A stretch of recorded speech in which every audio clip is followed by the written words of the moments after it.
Sejam todos bem-vindos ao nosso canal Palavra e Essência. Nosso objetivo aqui é expor a Palavra de Deus, a Bíblia Sagrada, de modo que o ouvinte possa entendê-la e colocá-la em prática na sua vida. Temos estudado aqui a Epístola de Paulo aos Colossenses. Antes de entrar no estudo, deixa eu te dizer de que se você não é inscrito no canal ainda, por gentileza se inscreva, acione o sininho para receber as notificações dos próximos vídeos e compartilhe nas suas redes sociais, me ajudando assim a expandir o Evangelho do Reino de Deus. Também quero fazer outro pedido no sentido de que você vá lá no YouTube, na hora que estiver ouvindo, faça um comentário de pelo menos 3 palavras, que isso também ajuda na divulgação do canal. E compartilhe nas suas redes sociais, de modo que nós possamos ter o maior número possível de assinantes. Bom, a Epístola de Paulo aos Colossenses foi escrita por ocasião foi escrito de Roma, quando Paulo estava preso. A igreja em Colossos foi fundada por ocasião da segunda viagem missionária de Paulo, provavelmente por Epáfras, foi discípulo de Paulo, e ele fundou a igreja de Colossos, provavelmente quando Paulo estava em Éfeso. Então Epáfras saiu de Colossos, foi até Éfeso, ouviu Paulo, voltou para a sua cidade e fundou a igreja. E Paulo agora está escrevendo a igreja, visto que surgiram lá na igreja muitos desvios do evangelho da graça de Deus. Alguns judeus queriam que os gentios, os não-judeus que se convertessem, também cumprissem requisitos da lei judaica. E Paulo escreve aos Colossenses, então, tentando esclarecer o que é o Evangelho do Reino de Deus. E no capítulo 2, a partir do versículo 8, que nós vamos ler hoje, o título é A Plenitude da Vida em Cristo. A plenitude da vida em Cristo. E a partir do versículo 20, ele vai falar da nova vida em Cristo.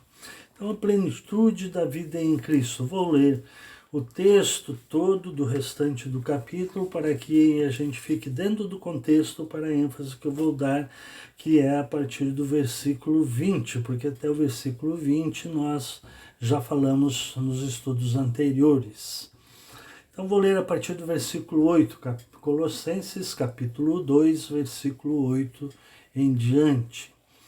Tende cuidado para que ninguém vos tome por presa, por meio de filosofias e sutilezas vazias, segundo a tradição dos homens, conforme os espíritos elementares do mundo, e não de acordo com Cristo.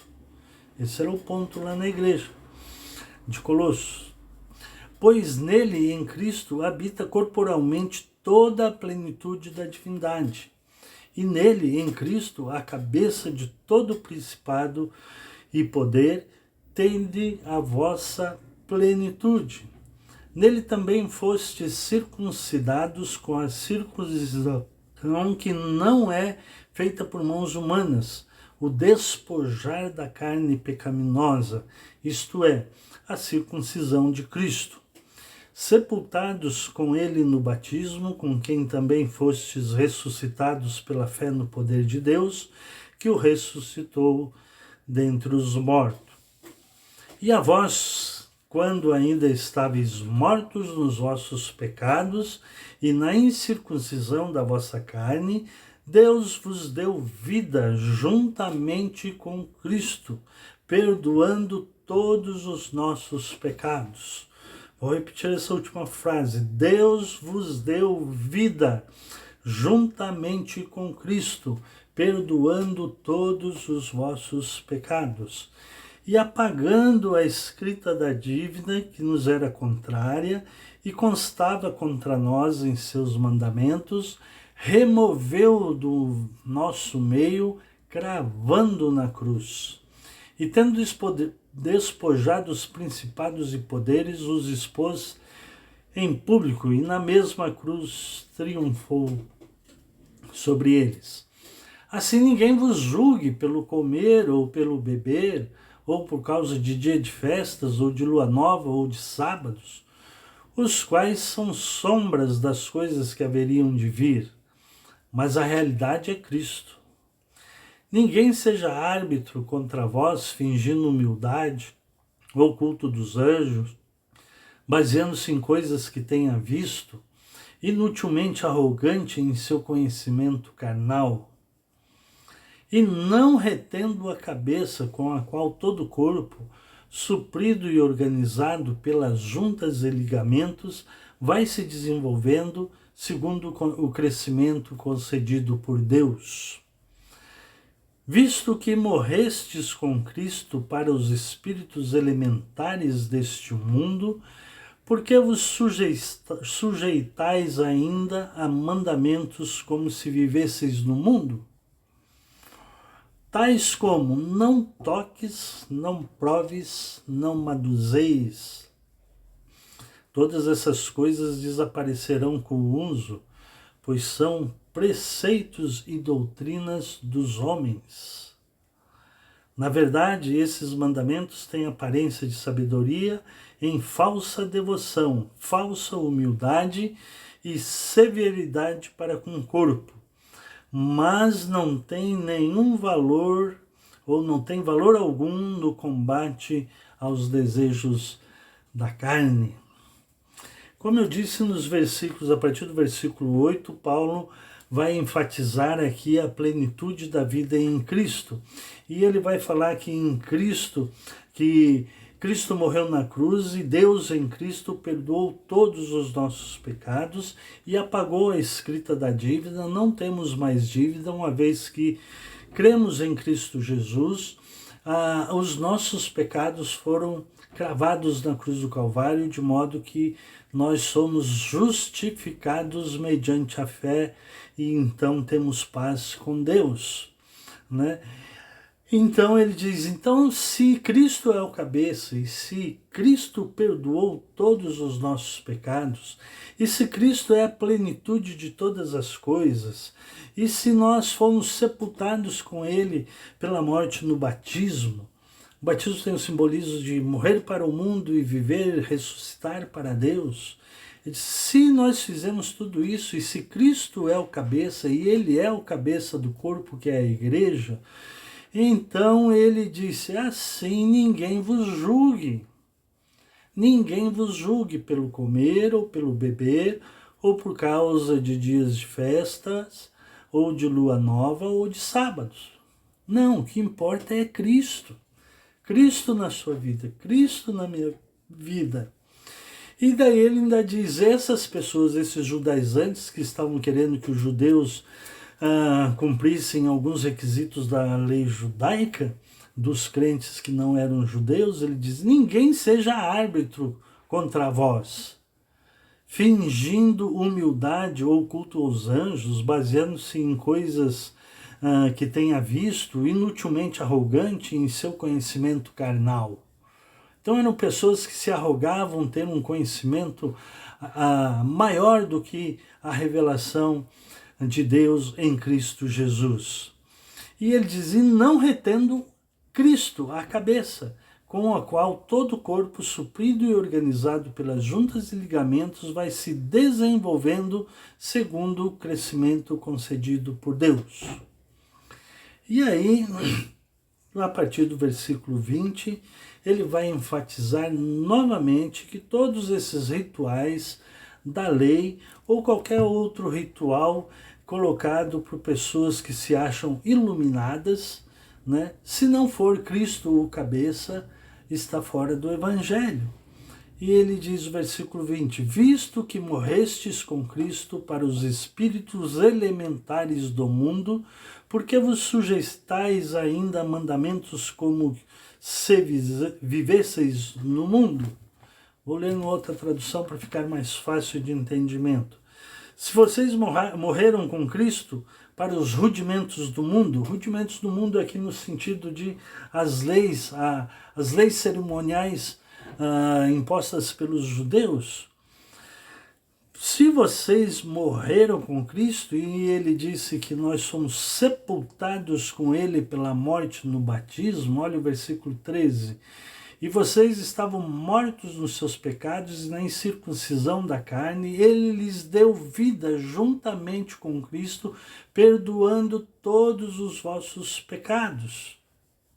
Ele deu vida. E o versículo 12, tendo sido sepultados juntamente com ele no batismo, no qual vocês também foram ressuscitados por meio da fé no poder de Deus. Então, se vocês já morreram com Cristo e ressuscitaram em Cristo, morreram com Cristo para os rudimentos do mundo. Cristo veio cumprir toda a lei. Por isso que o véu do templo se rasgou, simbolizando que agora todos têm acesso à presença de Deus. Então, se vocês morreram com Cristo para os rudimentos do mundo, para as leis cerimoniais, ou por qualquer outra iluminação que qualquer pessoa venha com arrogância dizer que é espiritual, então se vocês morreram com Cristo para os rudimentos do mundo, por que se sujeitam a regras como se ainda vivesseis no mundo? Não, agora vocês vivem em Cristo, Paulo está dizendo. Cristo é o cabeça. E a plenitude que nós temos que viver é a plenitude em Cristo. Em Cristo, tendo a mente de Cristo. Tendo a mente de Cristo. Por que ainda se sujeitam a regras como se ainda vivesseis no mundo? Não, não vivem mais do mundo. Vivem no mundo, mas não são do mundo. Né? São de Cristo. Não toque nisso, não coma disso, não pegue naquilo, que eram rituais da lei judaica. Não toque, não coma, não pegue. É impuro, é pecado. Não, se você está em Cristo, você tem toda a liberdade. Foi para a liberdade que Cristo vos libertou. Ensinou Paulo aos Gálatas. Agora temos liberdade em Cristo. E ele diz, todas essas coisas se destroem com o uso. São preceitos e doutrinas dos homens. E assim como hoje tem outros costumes, né? Usos e costumes, como costuma-se dizer no meio evangélico, que são apenas doutrinas dos homens. Não foi Cristo quem estabeleceu. Não é? Então, várias coisas que são praticadas no meio dos cristãos hoje são doutrinas de homens.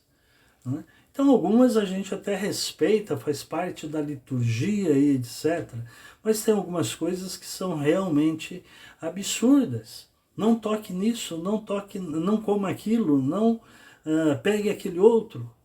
Né? Não toque, não coma, não pegue.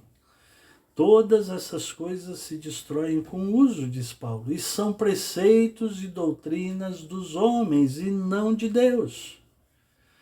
A doutrina de Deus é o evangelho da graça de Deus revelado no Novo Testamento, nas Escrituras. O evangelho do reino de Deus, o evangelho da graça de Deus. Cristo veio, morreu por nós, ressuscitou por nós, e Deus em Cristo nos deu vida, perdoando todos os nossos pecados.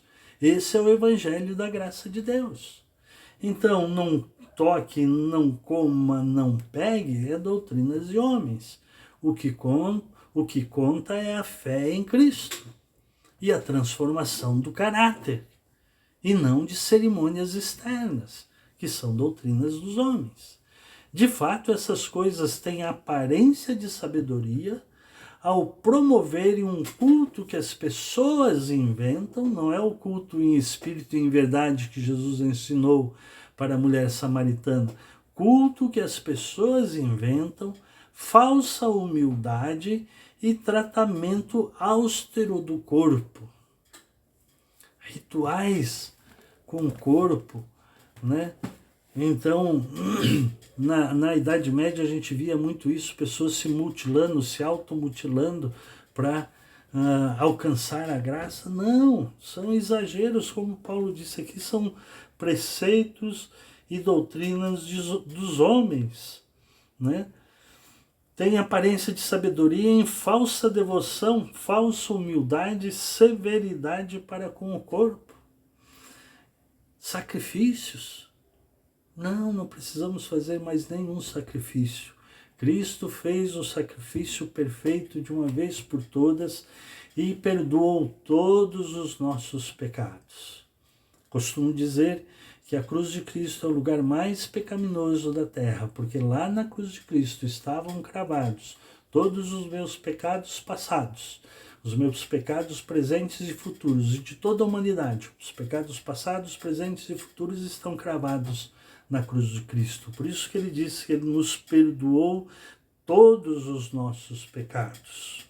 Vou ler de novo. E a vós, quando ainda estáveis mortos nos vossos pecados e na incircuncisão da vossa carne, Deus vos deu vida juntamente com Cristo, perdoando todos os nossos pecados. E apagou a escrita da dívida.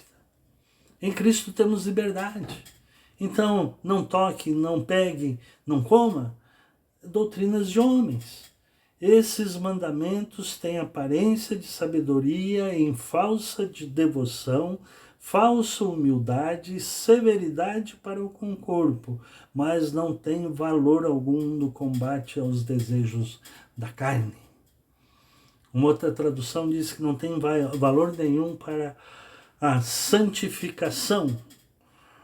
Outros ainda dizem que não tem valor algum para a transformação do caráter, que é a santificação. Santificação é transformação do caráter. Eu me converto, por exemplo, e estou acostumado a mentir. Eu tenho que ser transformado, né? Santificação, o desejo da minha carne é mentir, mas eu tenho que transformar esse meu desejo em falar a verdade a todo custo. Então isso é santificação. É o processo de santificação. Esses rituais que Paulo está dizendo aqui, né? Não toques, não proves, não manuseis, né? Não tem valor nenhum na transformação do caráter. Ou não tem valor algum no combate aos desejos carnais. Desejos carnais aqui no original grego tem a ideia de concupiscência da carne. Ou iniquidade, aquele pecado que se tornou comum, iniquidade. Todos esses rituais não têm valor algum no combate aos desejos, à concupiscência da carne, ou aos desejos da carne.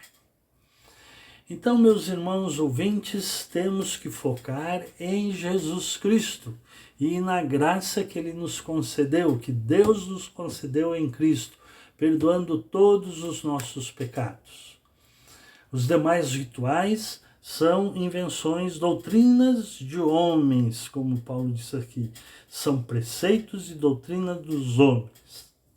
Esses mandamentos têm aparência de sabedoria e falsa devoção, falsa humildade e severidade contra o corpo. Mas não tem nenhum valor para a santificação, para o processo de santificação, que é interno, que é transformação da mente, que é viver na plenitude de Cristo, porque em Cristo habita toda a plenitude da divindade, diz Paulo, e Ele é o cabeça, e nele então nós precisamos nos despojar de toda a carne pecaminosa, que é o que Paulo chama para os judeus aqui de circuncisão de Cristo. Então, essa santificação é interior, não é cumprindo rituais, não é cumprindo leis e cerimônias que nós vamos ter um culto agradável a Deus. Não, o nosso culto tem que ser em espírito e em verdade. As cerimônias, o não toques, não manuseis, não comas, não tem valor nenhum nesse sentido. Paulo disse antes que são sombras das coisas que haveriam de vir. De fato, a lei, Paulo diz aos Gálatas, foi como um condutor das pessoas até Cristo, ou como um guia, ou como um aio que nos levou até Cristo. Mas aqui Paulo está dizendo, em Cristo, todas as coisas se concentraram em Cristo.